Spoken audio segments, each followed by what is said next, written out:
Welcome to the month of October, the Christmas season for horror fans. And I thought for my first video of this particular month, I'd review some classic old school horror movies. Particularly the classic Universal monster movies. Dracula, Frankenstein, and the Wolfman. Starring the classic acclaimed actors of the 1930s and 40s, Bela Lugosi, Lon Chaney Jr., and Boris Karloff. If anyone's curious, yes, I do own these movies and their respective sequels on DVD on the Universal Legacy Collection. I also got Invisible Man, The Mummy, and Creature from the Black Lagoon. But this VHS set is very sentimental to me. I got it as a gift from this teacher in elementary school when I was 10. I used to see it laying on a desk in someone's office, and apparently they used to give shit like this away as free gifts, and this teacher, I can't remember her name, just gave it to me. So anyway, on to the first movie, the 1931 adaptation of Dracula. I'd have to say, out of the three main classic Universal monster movies, I think Bela Lugosi's Dracula is my favorite. I mean, I love Frankenstein a lot, it was the first one I saw, but Lugosi's Dracula it was very well made, and it has a very eerie feel to it, and it's able to get across this sense of uneasiness and gothicness that you'd see in most movies from this time period.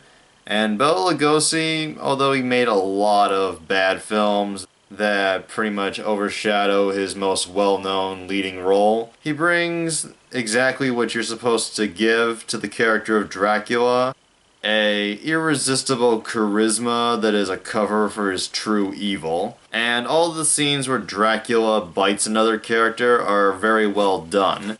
I kinda get this sexy feeling chill go down my spine every time I see Dracula go in for the bite. And yes, what everyone else has mentioned, Bela Lugosi's cold stare is just incredible. It really feels like he's staring into your soul. And Universal monster movie legend Edward Van Sloan does a terrific job playing Van Helsing in this. Sure, it wasn't an action-packed type of film, it's not like it was a Clark Gable movie. And funny enough, this movie actually got Bela Lugosi more female fan letters than Clark Gable at the time. I guess the Tim Burton version of Bela was light. Must have been the Hungarian charm. Where was I? Oh yeah, Edward Van Sloan. There's this great scene where he and Dracula sorta face off, and Dracula tries to command him and pull him in. And at first seems like Van Helsing will fall under his spell like everyone else, but he is able to resist. And it impresses the Count enough to tell him that his will is strong. That is my favorite scene in the movie. It just carries a very chilling feel to it, and for the time, this was a very tense and a pretty badass scene in its own time period. Today, it probably wouldn't amount to much, but I can see what it probably was back in its own period. Frankenstein. The movie that made Boris Karloff a star at the age of 44 or 46, I believe.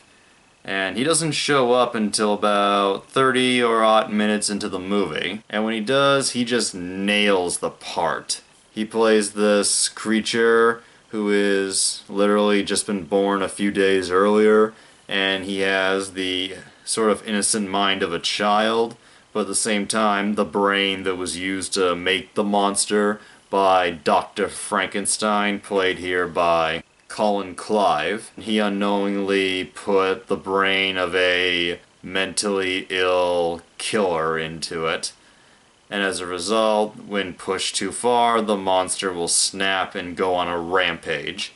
And Dr. Frankenstein's asshole retard assistant Fritz, played by Dwight Frye. The character Fritz is interesting because he's a little funny, the stereotypical hunchback, and with the exception of getting the wrong brain, he seems like a useful assistant.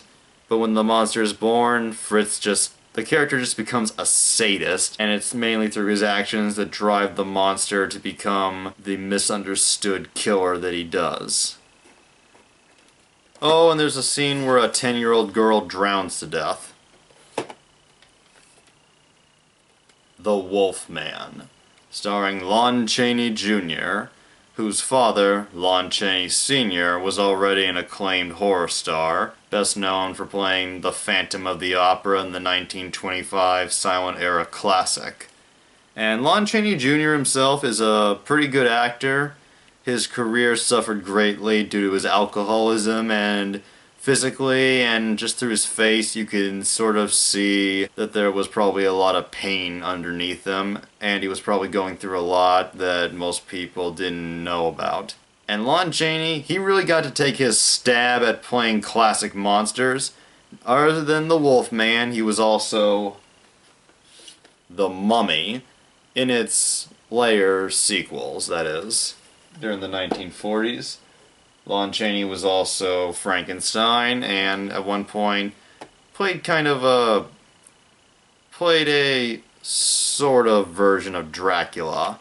It's a little debatable. The movie's called Son of Dracula, and the character goes under the alias Alucard, and it's unclear if he's really the son or the actual Dracula. In The Wolfman, Lon Chaney Jr. plays Lawrence Talbot. I guess you could say he's the spoiled son in a very rich and well-respected family, who, while walking with a local townsgirl, goes to a gypsy cabin at a carnival, I guess, and he gets bitten by a werewolf who is, this is pretty cool, played by Bela Lugosi. Yeah, like these guys, it's like they all sort of kept in this certain circle group. And a big part of every werewolf movie is the transformation scene. And here in the 1940s, yeah, the transformation scenes are a bit dated, but, and this is something about the movie that I really think works, the very first transformation scene, we don't fully see him transform. We see sort of his feet, and then we cut to him as a full-fledged werewolf. And the way the cameras are set up and just how much of him they film, the music, the way the tension is built up, it just works perfectly. This was probably one of the earliest werewolf transformation scenes ever filmed, before they had the effects to really go full out. American Werewolf in London, The Howling, and here it works just fine. And I don't know if it's the makeup job or Lon Chaney's facial acting, but the look they give to this Wolfman, when you see in the movie, they actually are able to pull it off without looking completely ridiculous, because you can pretty much tell that it's fake, that it's rubbery or latexy, but at the same time you're able to take the scenes with him as the Wolfman seriously. Maybe it's the black and whiteness of it all.